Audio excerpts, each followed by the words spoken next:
Shalom, selamat Paskah bagi kita semua yang sepanjang 7 minggu menghayati sengsara dan kematian Kristus. Aman toh? Banyak yang ucap mata, jadi kita jemput di atas 5. Bapak saudara-saudara yang terkasih, tema Paskah 2026, Kristus bangkit membaharui kemanusiaan kita. Ada banyak hal dalam hidup yang bisa terlihat baik, tapi sebenarnya tidak betul-betul baik. Ada banyak hal dalam hidup bisa dipoles di luar, tapi tidak dapat terpoles seutuhnya dari dalam. Rumah puluhan tahun akan terlihat berbeda kalau kita cat pas hari Natal. Kita punya tubuh mungkin akan terlihat lebih gemuk atau lebih langsing kalau kita pakai warna yang berbeda. Ada banyak hal di dalam hidup bisa diubah dari luar, tetapi sesungguhnya tidak benar-benar berubah dari dasar. Demikian juga kehidupan kita manusia. Kita bisa tampak baik di luar dengan banyak senyum, banyak tawa, banyak tahan untuk menjadi bercanda.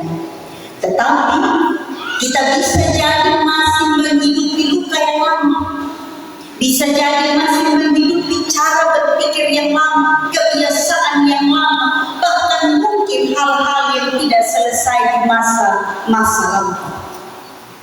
Jadi kita bisa terlihat berbeda luar dan dalam. Maka pagi hari ini ketika kita merayakan Paskah di bawah tema tadi, Paskah kali ini mau mengajak dan mengingatkan kita bahwa Paskah bukan sekedar perayaan yang mati hidup kembali. Paskah bukan sekedar pernyataan dari Hosiana yang Tuhan tolonglah menjadi haleluya, ya Tuhan dimuliakan. Tetapi Paskah kali ini mengirim kita pada pertanyaan serius. Apakah Paskah benar-benar membaharui kita? Ataukah kita hanya terlihat bangun dari luar saja?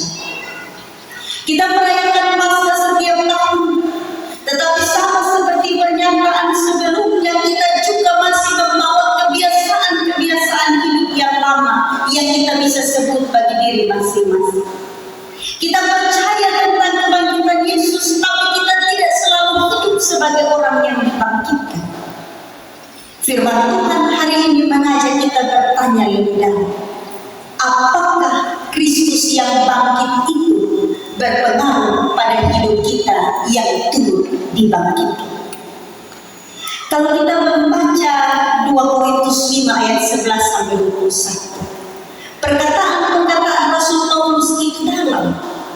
Dia bicara tentang hal baru dan hal lama.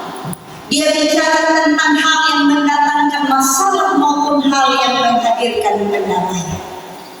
Ayat 11-21 adalah suara Rasul Paulus kepada jemaat di Korintus yang diajak dengan sungguh mengenal kebangkitan Kristus yang berdampak itu. Maka Paulus berkata dengan sangat tegas, siapa yang ada di dalam Kristus yang bangkit itu dia adalah ciptaan baru. Ini bukan sekedar sebuah pernyataan, ini sebuah ajakan. Maka sebuah pernyataan dan ajakan yang digabung menjadi satu harus menggerakkan hidup jemaat untuk diriset kembali. Seperti HP yang dia punya dalam rusak, kita mau bikin baru, kita tidak beli baru, kita reset dia punya sistem supaya yang salah-salah tadi itu bisa menjadi kembali seperti semula. Paulus bilang hal ini harus terjadi, hal ini patut terjadi supaya orang-orang percaya bukan hanya bercerita, mengagungkan dan hidup di dalam keyakinan bahwa Kristus bangkit, tetapi dia juga mesti bangkit. Karena apa artinya?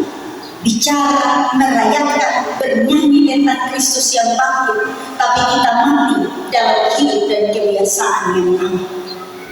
Satu dalam hati untuk semua, Karena itu tidak perlu tiap orang mati untuk dirinya sendiri. Demikian kata Rasul Paulus.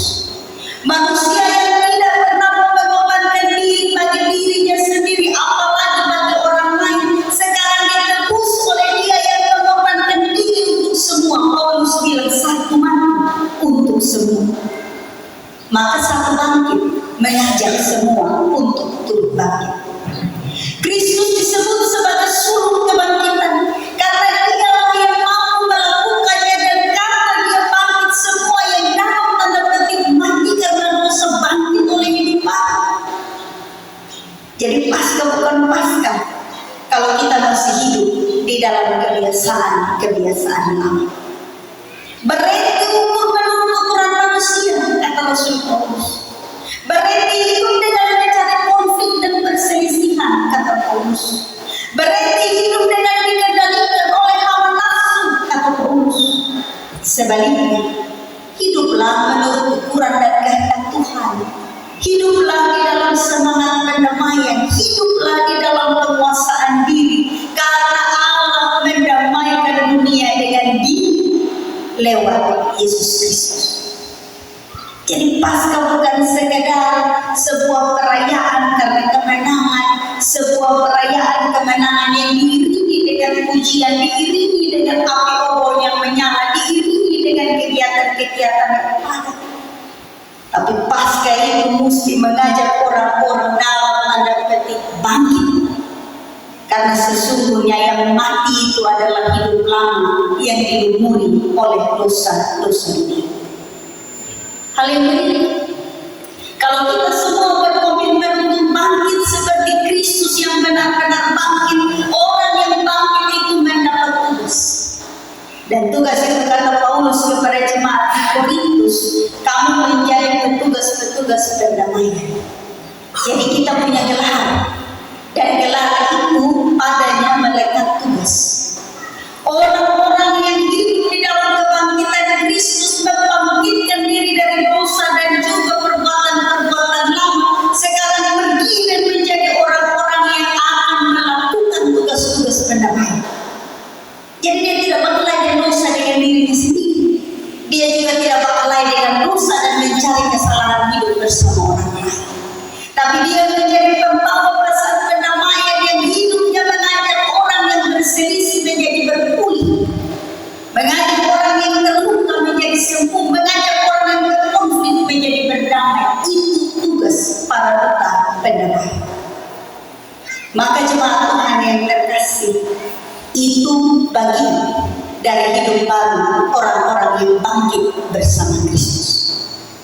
Maka di perenungan Paskah pagi hari ini di bawah tema tadi, Kristus bangkit membaharui kemanusiaan kita, saya bagi untuk kita 3 komitmen iman untuk dibawa pulang. 1. Beranilah hidup sebagai manusia baru. Kenapa kita pakai kata berani? Karena terlalu banyak orang takut untuk berlaku sebagai manusia baru. Yang lama, yang tidak baik, kadang-kadang membawa rasa nyaman. Lalu kita enggan untuk bergerak menjadi baru.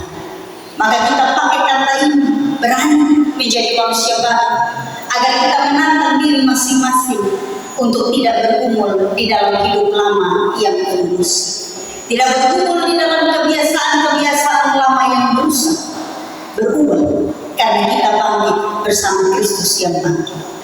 Yang kedua, komitmen kita adalah ubah cara kita pandang orang lain. Kalau orang lain kita pandang sebagai musuh, sebagai saingan, maka itu hanya akan merusak kita relasi.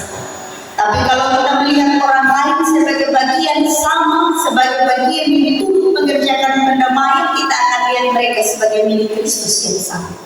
Kita akan menghargai orang seperti menghargai diri. Kalau kita capek, kita butuh istirahat. Tapi kalau lihat orang capek, kita bilang, kenapa kau disuruh kerja?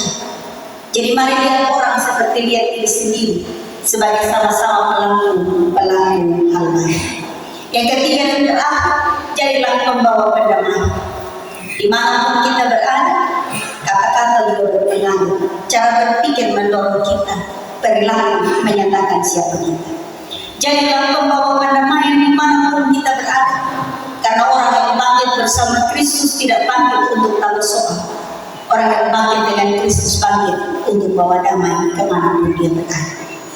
Maka saudara-saudara yang terkasih, jemaat yang diberkati Tuhan, Paskah bukan hanya soal kudu kosong. Paskah bukan hanya soal warna hitam dan putih. Paskah bukan hanya tentang usianya dan hitam putih. Tapi Paskah juga tentang hidup yang berubah. Yang lama mesti berlalu karena yang baru sudah datang. Yang gelap mesti berlalu karena cahaya terang sudah datang. Karena Kristus bangkit, kita mesti turut bangkit. Dan kita yang bangkit harus hidup di dalam kebahagiaan hidup hari demi hari. Selamat Paskah, Kristus yang bangkit memberkati kita. Amin. Solo oleh Nono Popi untuk kemuliaan nama Tuhan.